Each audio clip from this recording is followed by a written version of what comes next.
My name is Mason Brooks, and I'm 38 years old. I live in Boston now, where the harbor fog rolls in like clockwork, and the city lights reflect off the water like scattered diamonds. I'm a real estate developer who specializes in revitalizing forgotten neighborhoods, building communities where people can afford to live and thrive. But to understand how I got here, how I went from being the forgotten son to reclaiming my father's empire, I need to take you back to Lexington, Massachusetts, where the ghosts of my childhood still linger in every corner. Lexington in the late 1980s was quintessential New England white colonial houses with black shutters, maple trees that blazed orange in fall, and a main street where everyone knew your name. Our family lived in a sprawling Victorian on Battle Green Road, a house my great-grandfather had built with his own hands. The place had good bones, my mother Grace used to say, running her fingers along the original crown molding. Just like people houses need love to truly shine. My mother was sunlight personified. She had this way of making ordinary moments feel magical, whether she was teaching me to fold origami butterflies at our kitchen table or reading me stories in the window seat overlooking our garden. She worked as a librarian at the Carey Memorial Library, and sometimes I'd sit in the children's section after school, watching her help kids discover new worlds through books. "Knowledge is power, Mason," she'd tell me, "but kindness is strength." My father, Richard Brooks, owned Brooks Development Group, a company his father had started in the 1950s. Dad was often at construction sites or in meetings, but when he was home, he was fully present. He'd toss a baseball with me in the backyard or spread blueprints across his study floor, teaching me to read architectural plans. "Someday, son, this will all be yours," he'd say, his hand heavy on my shoulder. "But remember, we build homes, not just houses. Never forget the difference." Then came the winter when I was 8. Mom started getting tired easily, needing naps in the middle of the day. The diagnosis came like a thief in the night: pancreatic cancer, aggressive and unforgiving. I remember sitting in Mass General's waiting room, the antiseptic smell making me nauseous while Dad paced the corridors like a caged animal. Mom faced her illness with the same grace she brought to everything. Even when chemotherapy stole her beautiful auburn hair, she'd wrap colorful scarves around her head and call herself a pirate queen. She taught me to fold paper butterflies during her treatments, "so I can fly away whenever I need to," she'd say with a wink that didn't quite hide the pain in her eyes. The last time I saw her, she was propped up in the hospital bed, her face gaunt but her smile still warm. She pressed a small wooden box into my hands. Inside were dozens of paper butterflies we'd made together, each one dated and decorated. "Keep these safe, my love," she whispered, her voice barely audible. "Whenever you see a butterfly, remember that I'm free." She died on a Thursday morning in March, just as the crocuses were beginning to push through the snow in our garden. The funeral was a blur of black umbrellas and hushed voices. I stood between Dad and Aunt Catherine, watching them lower Mom's casket into the frozen ground. Dad's hand trembled as he threw the first handful of dirt. That night I found him in his study, staring at their wedding photo, tears streaming down his face to his face. It was the last time I'd see him cry. After Mom died, our house felt like a museum, everything in its place, but no life to animate it. Dad threw himself into work with manic intensity, leaving before dawn and returning after I'd gone to bed. Mrs. Chen from next door would check on me after school, making sure I did my homework and had dinner. I spent hours in Mom's library nook reading her favorite books and carefully tending to the butterfly collection. Then, barely a year after Mom's death, Dad brought her home. Victoria Hartley was everything my mother wasn't: tall where Mom was petite, severe where Mom was soft, calculating where Mom was genuine.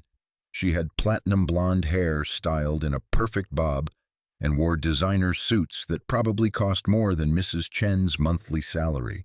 She arrived with 2 children in tow: Madison, who was 12 to my 10, and Tyler, who was 9. "Mason, this is Victoria," Dad set his hand on her lower back. She's going to be staying with us for a while." The way she smiled at me, lips curved but eyes cold, made my stomach drop. I knew, with the instinct children have for danger, that this woman would bring nothing but pain. Within 6 months, they were married in a small ceremony I wasn't invited to attend. "It's just for adults," Victoria explained, though Madison would later tell me gleefully about the fancy restaurant and the champagne toast. Victoria moved through our house like a conqueror claiming territory. Mom's books were boxed up and stored in the attic. "Too dusty," Victoria declared. The kitchen, where Mom and I had folded butterflies, was renovated into stark white minimalism. Every trace of my mother was systematically erased, replaced with Victoria's cold elegance. Madison, with her mother's coloring but meaner eyes, made my life hell with surgical precision. She'd accidentally spill juice on my homework, then watch with satisfaction as I scrambled to redo it. She told kids at school that I still cried for my dead mommy, and that Dad was planning to send me to boarding school because I was troubled. Tyler was more physical in his torment. He'd shove me in hallways, trip me on stairs, and once threw my butterfly box out the window during a rainstorm. I spent hours outside collecting the sodden paper, trying to salvage what I could. When I showed Dad the damaged butterflies, he just sighed. "Boys will be boys, Mason. Maybe it's time to put away childish things." But it was Victoria who refined cruelty into an art form. She'd serve my favorite foods to Madison and Tyler while giving me something I hated, then scold me for being ungrateful when I didn't clean my plate.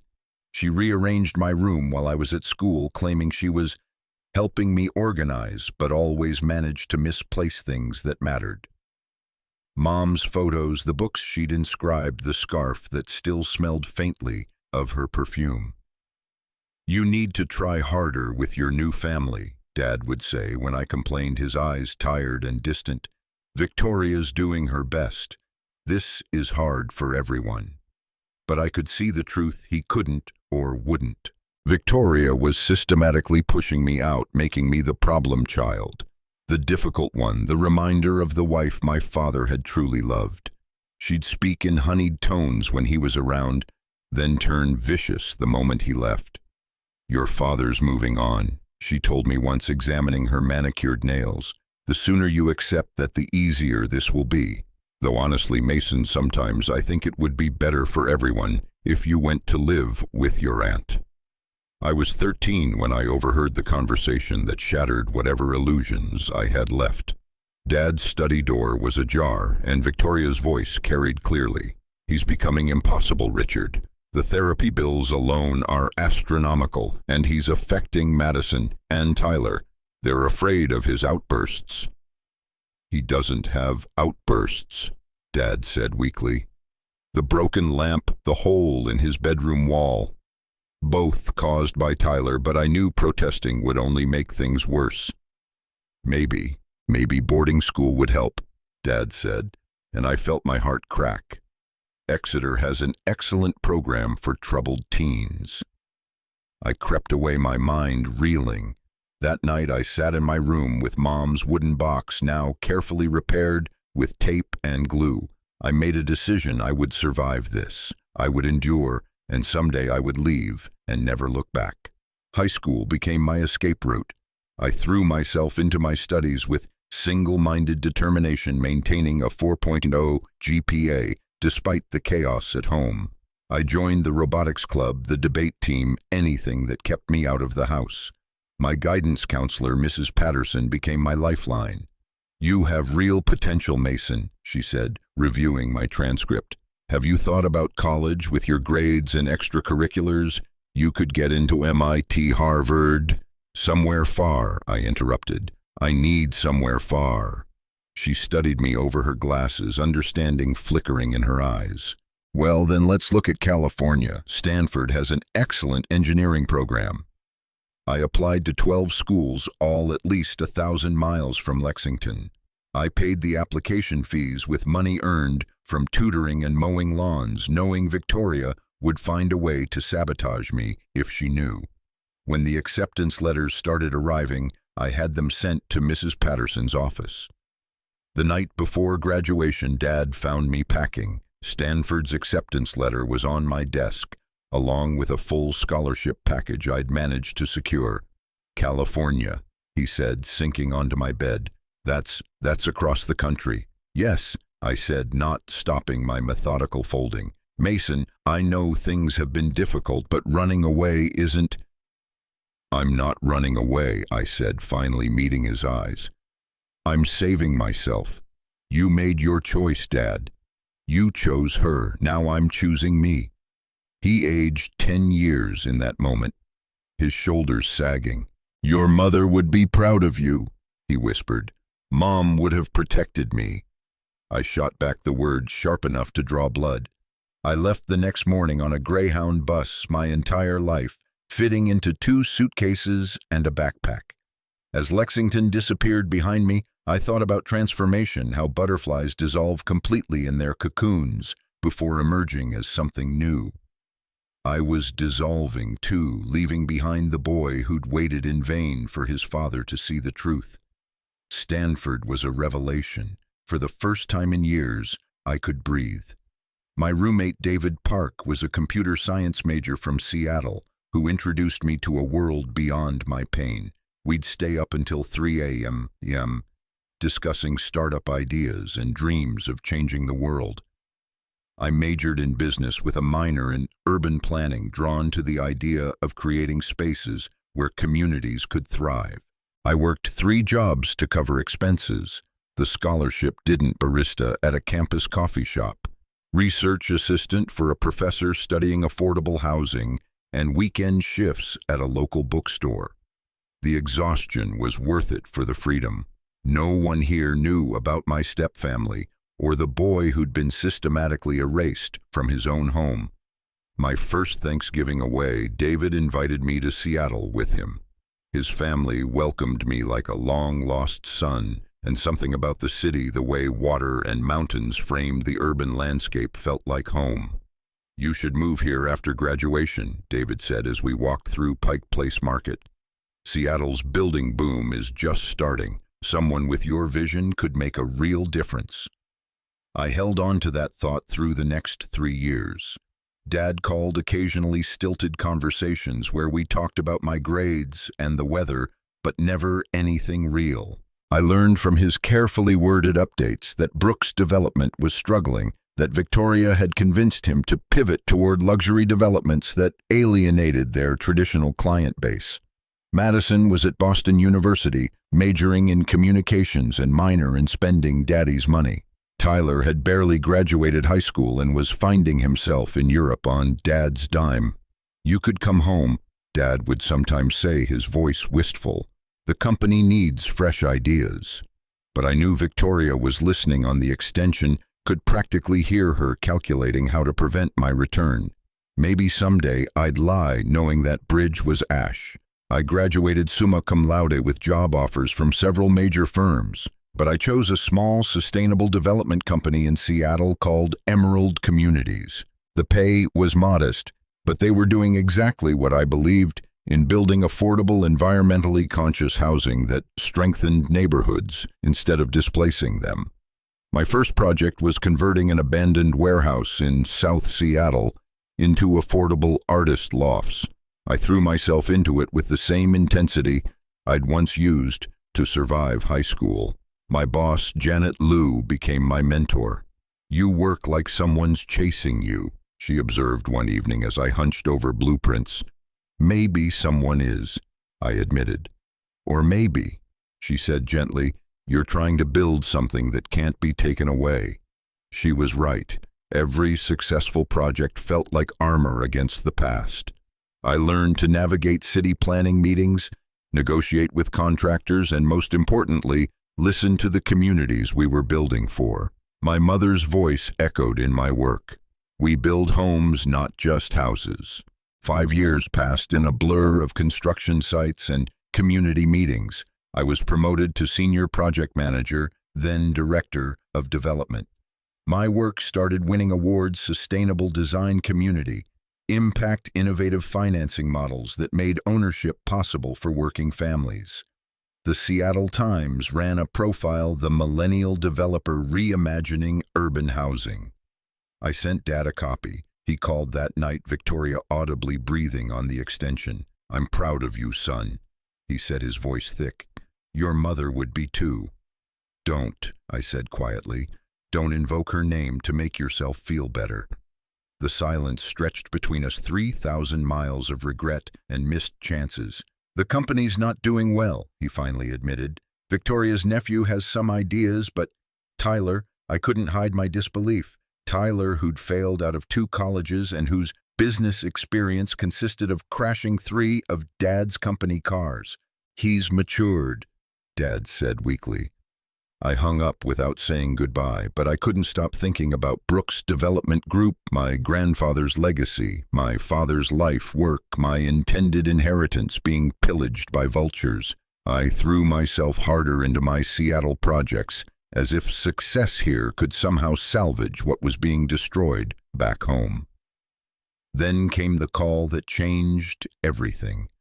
I was on a construction site in Rainier Valley, reviewing plans for a mixed-income development when my phone rang. Unknown Massachusetts number. "Mr. Brooks, this is Helen Murphy. I was your father's cardiac nurse at Mass General." The world tilted. "I'm so sorry. Your father passed away this morning. Heart attack. It was very sudden." I sat down hard on a stack of lumber, my forehead pressed against my palm. "Was anyone with him?" "His wife was here, yes. She asked me not to call you, but I felt you should know. Your father spoke of you often, especially near the end. He wanted to tell you something, but Victoria wouldn't let him," I finished. "I've worked in cardiac care for 30 years, Mr. Brooks. I know family dynamics can be complicated, but I think you should know your father kept asking for you. He had papers in his bedside table, kept saying, 'Mason needs to see.' Mrs. Brooks took them after he passed." My throat tightened. "Thank you for calling. There's going to be a service at Sacred Heart on Thursday, 2 o'clock. I hope you'll come. Whatever happened between you, he loved you, that was clear." I booked a red-eye that night. As the plane lifted off from SeaTac, I thought about the last time I'd fled Massachusetts, an 18-year-old boy with nothing but anger and determination. Now I was returning as a successful man, but the anger was still there, refined by years into something harder and more precise. David drove me to the airport. "You sure you want to do this alone?" "I've been alone since I was 10, I said. "This is just making it official." But as Boston's skyline appeared through the plane window, I realized I was wrong. I wasn't alone. I had the butterfly box in my carry-on, carefully preserved all these years. I had my mother's memory and the values she'd taught me. And I had something else, a reputation, resources, and connections that 18-year-old Mason could never have imagined. The rental car knew the way to Lexington like muscle memory. The town had changed, new developments where Orchards used to be, a Whole Foods where the old grocery stood, but the bones remained. I drove past our house on Battle Green Road, noting the pretentious additions Victoria had made. The garden where Mom grew tomatoes was now a tennis court. I checked into a hotel rather than face that house. That night I lay in the sterile room and called Janet. "Take all the time you need," she said. "But Mason, don't let them pull you back into their darkness. You've built too much light to lose it now." The next morning I dressed carefully in my best suit. Armani tailored, the kind of armor success provides. I looked at myself in the mirror and saw my father's jaw, my mother's eyes. "Give me strength, Mom," I whispered, tucking one of her paper butterflies into my breast pocket. Sacred Heart Church hadn't changed. The same stone steps where I'd stood for Mom's funeral, the same heavy doors that had closed on my childhood. But I wasn't the same broken boy. I walked in with my shoulders square, ready for whatever came next. The church was fuller than I'd expected. Dad's business associates, neighbors, country club friends, Victoria had orchestrated quite the society funeral. I slipped into a back pew, noting the elaborate flower arrangements, the glossy programs. with a photo of Dad. I'd never seen one where Victoria's arm was possessively linked through his. Then I saw them. Victoria in a designer black suit that probably cost more than most people's cars, accepting condolences with practiced grief. Madison, her face perfectly made up even in mourning, checking her phone between hugs. And Tyler, good God, Tyler had gotten fat, his suit straining at the seams as he lurked by the refreshment table. I was about to move forward when a hand touched my shoulder. I turned to find Robert Morrison, Dad's oldest friend and his company's CFO. "Mason," he said, his eyes widening. "I didn't think Victoria said you weren't coming." "Victoria says a lot of things," I replied evenly. Robert's face darkened. "Yes, she does. Listen, we need to talk. After the service. It's about your father and the company. Things you need to know." Before I could respond, the organ started playing. Robert squeezed my shoulder and moved to his seat. I stayed in the back watching Victoria perform grief like she'd rehearsed it. The eulogies were all surface. Richard the businessman, Richard the golf partner, Richard the devoted husband to Victoria. No one mentioned the man who'd taught me to read blueprints or cried over my mother's grave. When it came time for family to speak, Victoria stood with practiced dignity. "Richard was the love of my life," she began, and I had to bite my tongue. She spoke of their beautiful blended family, their shared dreams, their perfect partnership. Not one word about the son he'd had before she arrived. I stood up. The rustle of movement drew eyes to the back of the church. Victoria's speech faltered as she saw me, her face draining of color behind her perfect makeup. "Excuse me," I said, my voice carrying clearly through the sanctuary. "I'd like to say a few words about my father." The church erupted in whispers. Madison's mouth fell open. Tyler actually dropped his plate of cookies. But I kept my eyes on Victoria as I walked down the aisle, each step measured and deliberate. "Of course," the priest said, clearly flustered. "Richard's son should speak." Victoria had no choice but to step aside, her hands clenched at her sides. I took the podium, looking out at the sea of faces, some curious, some shocked, many sympathetic. "My name is Mason Brooks," I began. "Some of you might remember me. I left Lexington 10 years ago, and I know Victoria has told many of you various stories about why. But I'm here today to tell you about the Richard Brooks. I knew the father who taught me that we build homes, not just houses. The man who believed in community and legacy before profit margins. I spoke about the real man, his vision for Brooks' development, his love for my mother, the values he'd instilled before grief and manipulation changed him. I didn't mention Victoria directly, but my words painted the picture clearly enough. When I finished, the silence was deafening. "Thank you for coming to honor him," I concluded. "I hope we can all remember the man he truly was." I stepped down from the podium and walked back to my seat, feeling Victoria's glare burning into my back. As the service concluded and people filed out, I heard the whispers starting. "I didn't know Richard had a son. Victoria said he was estranged. He seems successful. Did you see that suit?" Outside, Robert Morrison was waiting. "That took guts," he said. "Your father would have been proud. Now we really need to talk. Can you meet me at my office in an hour?" I nodded, then noticed Helen Murphy, the nurse who'd called me, standing near the church steps. She was younger than I'd expected, mid-40s, with kind eyes and graying hair. "Mr. Brooks," she said quietly, "I'm so glad you came. Thank you for calling me. You said my father had papers." She glanced around nervously. "Yes, he was very agitated about them. Kept saying the will, the real will, but Mrs. Brooks took everything after."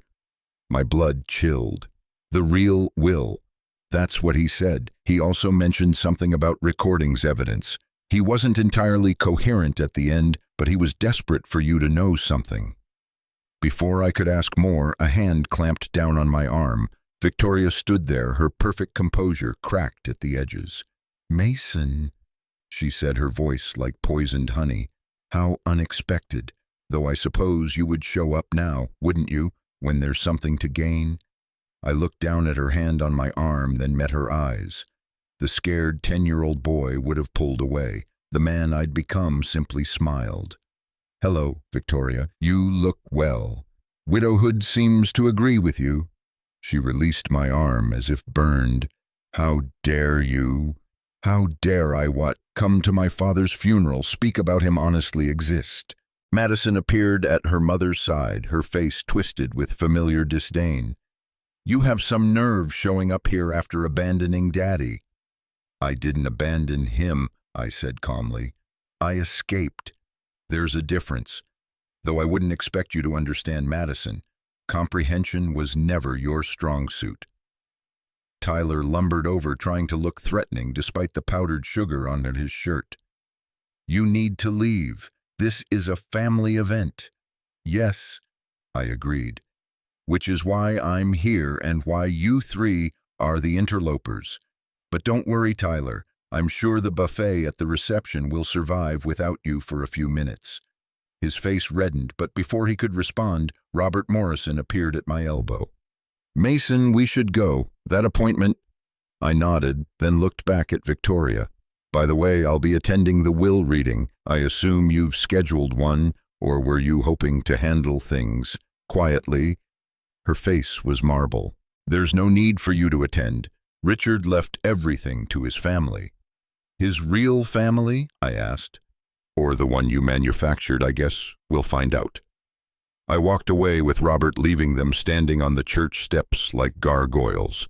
As we reached his car, he exhaled heavily. "Jesus, Mason, you've changed." 10 years of building my own life will do that," I said. "Now what do you need to tell me about my father?"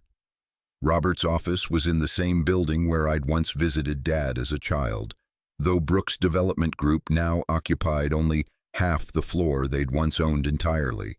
The conference room smelled of old coffee and desperation. "How bad is it?" I asked as Robert closed the door. "Bad. Your father wasn't well these last few years, Mason. Not just physically, mentally. The stress, the losses, and Victoria."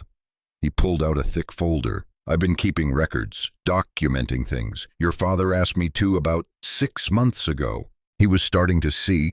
"See what?" "That his wife and her son were bleeding the company dry. Look at this." He spread out financial statements. "Consulting fees to Tyler for projects that never materialized. Marketing expenses to Madison's PR firm that exists only on paper. And Victoria. She's been moving assets, selling properties below market value to companies that trace back to her maiden name." I studied the documents, my anger crystallizing into something colder. "This is embezzlement. Among other things, your father finally started questioning things, started pushing back. Then he had his first heart attack and Victoria convinced him to sign a new will. But Mason—" Robert leaned forward. "2 weeks ago your father called me. Said he'd written another will, the real one. Said he'd hidden it and left instructions with someone he trusted. He was going to tell you everything, but then he died," I finished. "Conveniently." "I'm not suggesting anything," Robert said carefully, "but the timing—" "Where's the will reading?" "Tomorrow, 2 o'clock, Thornton and Associates on State Street. Victoria's already told them you're not to be admitted." I smiled grimly. "We'll see about that." I spent the rest of the day making calls. My Harvard law friends, my connections in Seattle, even a private investigator I'd used for due diligence on projects. By evening, I had a plan and a growing understanding of just how deep Victoria's deception ran. That night, I returned to the hotel to find a message waiting. Helen Murphy had called. "Mr. Brooks," she said when I reached her, "I've been thinking about your father's words. He kept mentioning something about butterflies. Said Mason will understand about the butterflies. Does that mean anything to you?" My hand went to the paper butterfly in my pocket. Yes, it does. There's something else. The night before he died, he gave me something, made me promise to hold it until, well, he said I'd know when. I think he meant when you came home. Can we meet? An hour later, I sat in a diner off Route 2, watching Helen Murphy pull a sealed envelope from her purse. "He was very specific," she said. "Only you, only when you came back. He said Victoria couldn't know." I opened the envelope with trembling hands. Inside was a brass key and a note in Dad's shaky handwriting. Mason, if you're reading this, then I've run out of time to make things right. The key is to your mother's safety deposit box at Lexington Savings Bank. I never closed it. What's inside will explain everything. I'm sorry for all of it. The butterflies know the truth. Dad. I stared at the key, this small piece of metal that suddenly felt like it weighed 1,000 pounds. Mom's safety deposit box, after all these years. Thank you, I told Helen. You have no idea what this means. She patted my hand. I think I do. Your father talked about you constantly those last days.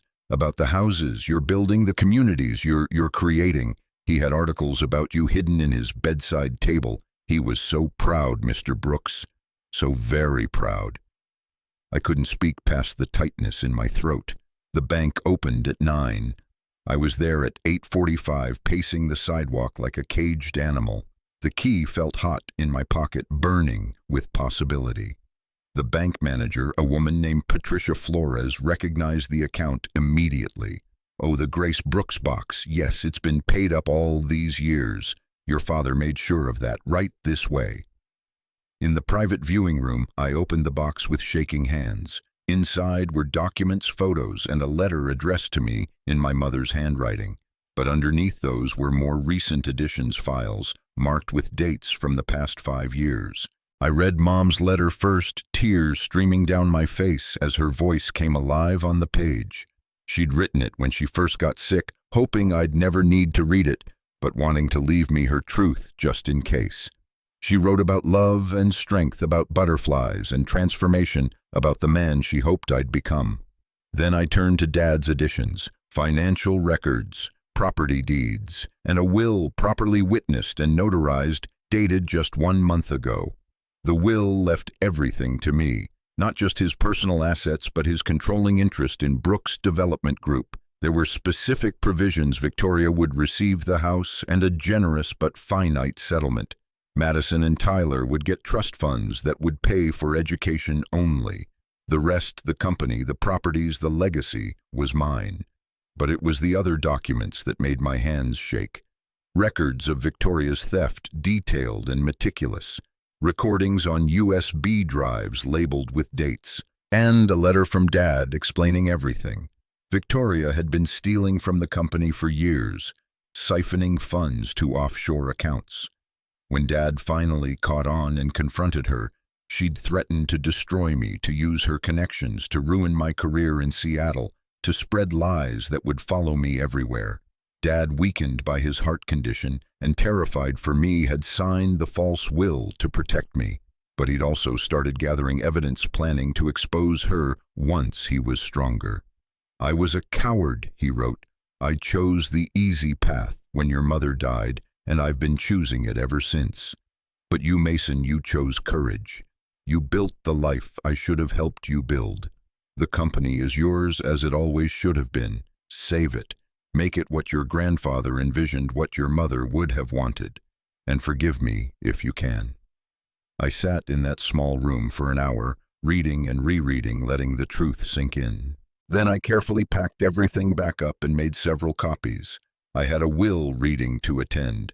At 1:45, I walked into Thornton & Associates, looking every inch the successful developer I'd become. My lawyer, Daniel Chen, Harvard Law class of '08, and one of the best estate attorneys in Boston, was already there.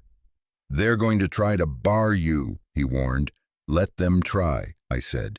The receptionist's eyes widened when I gave my name, but Daniel was already handing over papers. Mr. Brooks is the son and rightful heir of Richard Brooks. Any attempt to exclude him from these proceedings will result in immediate legal action. She scurried away, returning minutes later, looking flustered. Mr. Thornton will see you now. The conference room was all dark wood and old money pretension. Victoria sat at the head of the table like a queen, Madison and Tyler flanking her. Their lawyer, a sweating man named Pemberton, half rose when we entered. Victoria's composure cracked. What is he doing here? Attending my father's will reading. I said, taking a seat directly across from her, as is my right. You have no rights, Tyler snarled. You abandoned this family. No, I said quietly. This family abandoned me. But please, let's proceed. I'm very interested to hear what will you'll be presenting. Mr. Thornton, elderly and clearly uncomfortable, cleared his throat. Well, as we have all parties present. He began reading the will dated 6 months ago, the one leaving everything to Victoria and her children. I let him finish, watching Victoria's smile grow with each provision. Madison was already on her phone, probably shopping for a new Mercedes. Tyler was calculating how many European trips he could take. When Thornton finished, the room fell silent. Is that all? I asked mildly. What do you mean? Pemberton demanded. Daniel opened his briefcase with theatrical precision. We have reason to believe that will was signed under duress. We have evidence of undue influence, financial malfeasance, and fraud. We also have this. He placed the real will on the table. Victoria went white. That's fake. He's manufacturing documents, witnessed by Robert Morrison and Patricia Flores. Daniel continued, notarized by James Chen, who I believe has an impeccable reputation in this city. Dated 1 month ago, which makes it more recent than your version. This is ridiculous, Madison shrieked. Mother, tell them. But Victoria was staring at me, and for the first time in 20 years I saw fear in her eyes. We also have these, I said, placing copies of the financial records on the table. Documentation of systematic embezzlement from Brooks Development Group, fraudulent consulting fees, properties sold below market value to shell companies. Oh, and recordings of conversations between you and certain business associates discussing these transactions. You're bluffing, Victoria said, but her voice shook. I pulled out my phone and played a snippet of audio. Victoria's unmistakable voice discussing moving funds to the Caymans, laughing about how Richard is too sick to notice anything. The room erupted. Pemberton was demanding to examine documents. Madison was crying. Tyler was threatening to sue everyone. And Victoria sat frozen, her perfect facade finally completely shattered. Here's what's going to happen, I said, cutting through the chaos. Mr. Thornton is going to probate the real will. You three are going to vacate the house within 30 days. The trust funds for Madison and Tyler will be honored for legitimate educational expenses only, and I'll be overseeing those personally. Victoria, you'll receive the settlement Dad specified, and not a penny more. You can't, or, I continued, we can turn all of this over to the district attorney. Embezzlement, fraud, elder abuse. I'm sure they'd be very interested. Your choice. Victoria's lawyer was whispering urgently in her ear. She looked at me with pure hatred, but I saw the defeat in her eyes. Fine, she spat. Oh, and one more thing, I added. You'll sign a statement acknowledging that all allegations you've made about me over the years were false. My lawyer will draw it up. This is extortion, Tyler shouted. No, I said, standing. This is justice, something you three have avoided for far too long. I left them there in the ruins of their schemes, Daniel handling the paperwork while they raged and threatened and ultimately, inevitably capitulated. Outside, the September air was crisp with the promise of fall. I stood on State Street looking up at the building where my father's company, my company now, waited for resurrection. My phone buzzed with messages from Seattle, from Janet and David, and all the people who'd become my real family. But for now, I just stood there feeling the weight of the butterfly in my pocket, and the lift of wings finally spread. The house on Battle Green Road was both exactly as I remembered and completely foreign. Victoria's gaudy additions clashed with the Victorian bones like costume jewelry on a classic dress. I walked through with a contractor making notes. The tennis court would become a garden again. Mom's library would be restored. The cold minimalism would give way to warmth. Going to flip it? The contractor asked. No, I said, running my hand along the original woodwork. I'm going to turn it into something useful. Maybe a community center or transitional housing for families in need, something that builds homes, not just houses. Brooks Development Group was in worse shape than Robert had indicated. Years of Victoria's management had left it hemorrhaging money and reputation, but the bones were good, as Mom would have said. It took 6 months of 18-hour days, but we turned it around. I brought in fresh talent from Seattle, promoted the old-timers Victoria had marginalized, and most importantly returned to the company's original mission. Our first project under my leadership was revitalizing the Meadowbrook neighborhood, the same area Tyler had wanted to demolish for luxury condos.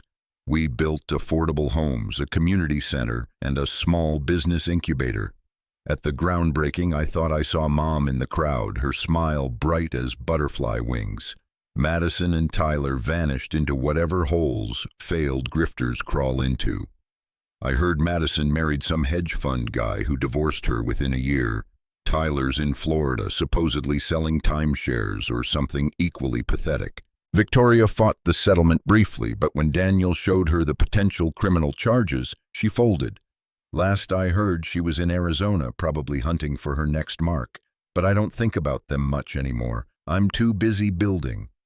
The Lexington Community Center, formerly the Brooks family home, opened on a crisp October day 3 years after Dad's funeral. The butterfly garden was in full bloom, monarchs and swallowtails dancing among the asters and goldenrod. Inside, children's voices echoed through rooms that had once held such pain, now transformed into spaces for art classes, after-school programs, and family services. Janet flew in from Seattle for the opening. "You did it," she said, surveying the transformation. "You took something broken and made it beautiful." "Mom always said buildings need love to truly shine," I replied, watching a little girl fold paper butterflies at a craft table, her tongue poking out in concentration. The truth is, we all need love to truly shine. And sometimes we have to build it ourselves, one room at a time, one choice at a time, until we've created something strong enough to shelter not just ourselves, but others who need a safe place to land. I kept one room in the house, as it was Mom's library, now restored to its original warmth. Sometimes I sit there in the window seat, holding her wooden box of butterflies, and tell her about the communities we're building, the families we're helping, the home I've finally found in the work she inspired. Dad's buried next to her now in Lexington Cemetery. I visit sometimes, bringing updates on the company, the projects, the life I've built from the ashes of our broken family. I've forgiven him not for his sake, but for mine. Carrying anger is like trying to build on poisoned ground. Nothing good can grow. My mother's butterflies were right about transformation. Sometimes we have to dissolve completely before we can emerge as what we're meant to be. The scared boy who fled Lexington at 18 is gone. In his place stands a man who builds homes and communities, who faces down bullies in boardrooms instead of hallways, who knows that the best revenge isn't just living well, it's living with purpose. Brooks Development Group is thriving now with projects across New England. We're known for sustainable, community-focused development that puts people before profits. Every project includes affordable housing, green spaces, and community resources. It's what my grandfather would have wanted, what my father lost sight of, what my mother always believed in. And me, I split my time between Boston and Seattle now, building bridges between communities 3,000 miles apart. I'm dating someone, Sarah Chen, an environmental lawyer who challenges me and makes me laugh and doesn't care about my money or my past, just the man I choose to be each day. The butterflies still hang in my office, these tissue paper reminders of transformation and hope. Sometimes young employees ask about them, and I tell them the story, not the painful parts, but the important ones. About a mother who taught her son that kindness is strength. About buildings that need love to shine. About the difference between constructing houses and building homes. Last week, a family moved into one of our affordable housing units in Dorchester. The mother had tears in her eyes as she thanked me, her 3 kids racing through their new home with unbridled joy. "You've given us a chance," she said, "a real chance to build something. That's all any of us need, I told her, a chance and a safe place to land. As I watched them settle in, I thought about cycles and butterflies, about endings that become beginnings, about the homes we build and the ones that build us. Victoria tried to erase me from my own story, but she failed to understand the most fundamental truth. You can't destroy something that knows how to transform. My name is Mason Brooks. I'm 38 years old, and I build homes, not just houses, in cities across America. I'm the son of Richard and Grace Brooks, keeper of paper butterflies, and proof that sometimes the best revenge is simply becoming the person your mother always knew you could be. The boy who was locked out of his father's life walked back in with keys to everything. But more importantly, he learned to build doors that open for others, creating spaces where families can thrive and communities can grow. That's the legacy that matters. That's the home that can never be taken away. And somewhere in a garden full of butterflies, I think my mother is smiling.